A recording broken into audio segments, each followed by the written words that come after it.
एक question solve करते हैं। क्वेश्चन में स्टेटमेंट दी गई है A B C D is a rhombus, its diagonals AC and BD intersect at the point M and satisfy the condition BD is equal to twice of AC. If the points D and M represent the complex numbers 1 plus iota and 2 minus iota respectively, then A represents the complex number or numbers. तो कोई right है अपने पास एक condition given है कि ए B C D एक rhombus है और साथ ही साथ डायगोनल्स के बीच में ये कुछ रिलेशनशिप होल्ड कर रहा है एंड जो हमारे पास डायगोनल्स का पॉइंट ऑफ इंटरसेक्शन है वो गिवन है, साथ ही साथ एक वर्टेक्स गिवन है। तो हमें वर्टेक्स ए के बारे में कमेंट करना है या फिर यूँ कहें कि वर्टेक्स ए के कोऑर्डिनेट्स या वर्टेक्स ए किस कॉम्प्लेक्स नंबर से रिप्रेजेंट होगा वो हमें इवैल्यूएट करना है। तो इसके लिए काम ये करेंगे कि जो मैनिपुलेशन हम लेंगे वो मैनिपुलेशन कोऑर्डिनेट की हेल्प से मतलब मैनिपुलेशन हम कोऑर्डिनेट की हेल्प से परफॉर्म करेंगे, कोऑर्डिनेट 2D ज्योमेट्री की हेल्प से परफॉर्म करेंगे और साथ ही साथ parametric form of straight line इस कॉन्सेप्ट का यूज करके ए के कोऑर्डिनेट्स लिख लेंगे। फिर ए के कोऑर्डिनेट्स अगर हमने लिख लिए तो सिमिलरली उसी के करस्पॉन्डिंग हम कॉम्प्लेक्स नंबर को भी लिख सकते हैं।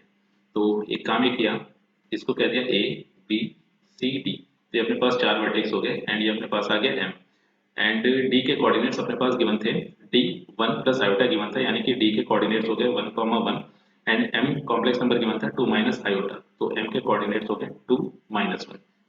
अब हमें पता है कि डी एम ए एम के परपेंडिकुलर होगा क्योंकि होता यह था कि रोम्बस में डायगोनल्स एक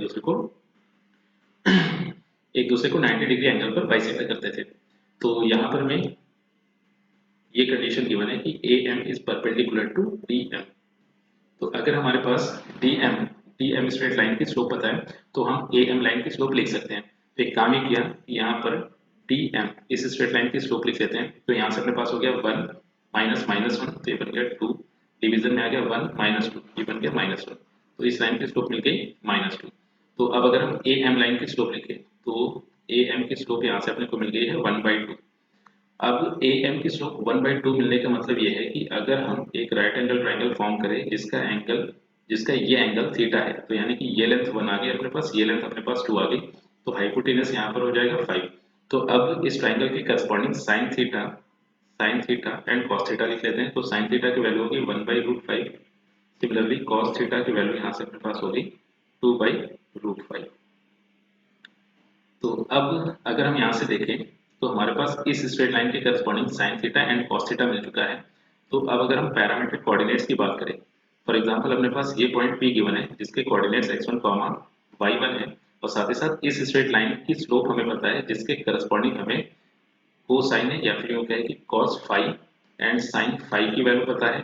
तो हो ही रहा था कि अपने पास ये लाइन सेगमेंट गिवन है, इस लाइन सेगमेंट पे कोई एक पॉइंट P गिवन है जिसके कोऑर्डिनेट्स x1, y1 है, साथ ही साथ इस स्ट्रेट लाइन की हमें स्लोप पता थी जिसके corresponding cos phi and sin phi हमें पता है। तो इस पॉइंट P से r यूनिट लेंथ पर इस डायरेक्शन में एंड r यूनिट लेंथ पर इस डायरेक्शन में दो पॉइंट्स लोकेट किए जा सकते हैं एंड उन दोनों पॉइंट्स के कोऑर्डिनेट्स कुछ इस तरह से थे x1 plus minus r cos phi y1 plus minus r sin phi. तो हम इसी कॉन्सेप्ट का इस्तेमाल करके a के कोऑर्डिनेट्स लिख लेंगे। तो हो ये रहा था कि हमारे पास कौन कौन सी वैल्यूज गिवन है। तो अगर हम x1 y1 को देखें तो यहाँ पर x1 का काम 2 कर देगा एंड y1 का काम -1 कर देगा। और साथ ही साथ अगर हम इस स्ट्रेट लाइन AC की स्लोप को देखें तो स्ट्रेट लाइन AC की स्लोप हमें पता थी, स्ट्रेट लाइन AC बोले या फिर AM बोले बात एक ही है। तो यहाँ पर हमें स्ट्रेट लाइन AM की स्लोप पता थी, इसके करस्पॉन्डिंग हमने sign theta and cos theta भी इवेल्युएट कर लिया है। अब अपना ऑब्जेक्टिव ये है कि हम r की वैल्यू पता करें। तो r की वैल्यू क्या होगी, r की वैल्यू हो जाएगी यहाँ पर AM के बीच की डिस्टेंस, r की वैल्यू हो जाएगी यहाँ पर AM के बीच की डिस्टेंस। तो हमारा ऑब्जेक्टिव ये है कि हम AM लेंथ पता करें, ठीक है। तो AM लेंथ को इवेल्युएट करने के लिए हम DM लेंथ लिख लेते हैं। तो यहाँ से DM लेंथ अपने पास हो जाएगी स्क्वायर रूट ऑफ 1 माइनस 2 का whole square which is 1 square plus फिर 1 माइनस 1 का whole square which is 2 square. तो यहाँ से अपने पास ये आ गया √5। तो ये लेंथ DM अपने पास आ गई है √5 और कंडीशन अपने पास एक ये गिवन थी कि BD is equal to twice of AC है। तो यहाँ से हम AC को लिख सकते हैं AC is equal to BD/2। तो अब AC जो अपने पास गिवन है वो AM का हाफ है, ठीक है। AC को अगर हम देखें AC को अगर हम देखें तो AM का ट्वाइस है, तो इसको लिख सकते हैं twice of AM equal to, और अगर हम BD को देखें तो BD DM का ट्वाइस है, इसको ट्वाइस ऑफ डी एम लिख दिया डिवाइडेड बाई 2, तो 2 से 2 कैंसिल हो गया, ए एम अपने को यहाँ से मिल गया डी एम बाई 2, और साथ ही साथ डी एम की वैल्यू अपने पास √5 गिवन थी, तो ए एम या फिर यूँ कहें कि आर की वैल्यू अपने को यहाँ से मिल चुकी है, दैट इज √5/2। तो अब एक काम ही कर लेते हैं कि ये जो फॉर्मूला अपने पास आया था, इस फॉर्मूले में जो भी हमारे पास नोन क्वांटिटीज हैं उन सभी की वैल्यूज पुट कर देते हैं। तो यहाँ पर हम फॉर्मूला यूज कर रहे हैं x1 plus minus r cos theta comma y1 plus minus r sine theta.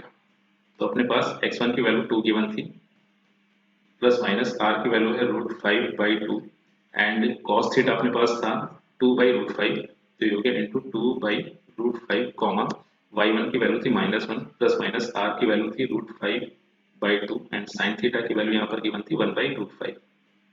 तो ये सारी वैल्यूज पुट कर दी एंड यही ए के पॉसिबल कोऑर्डिनेट्स होंगे।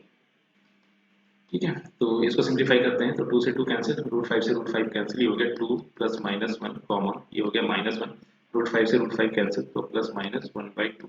तो फर्दर सिंप्लीफाई करें तो यहाँ से हो गया, एक बार प्लस साइन लिया तो ये मिल गया 3 कॉमा यहाँ पे प्लस साइन लिया तो -1 प्लस 1/2, तो हो गया माइनस का 1/2, और एक बार नेगेटिव साइन अगर ले जाए तो यहाँ से रिजल्ट अपने को मिल जाएगा 2 -1, तो ये हो गया 1, और -1 -1/2, ये हो गया माइनस का 3/2।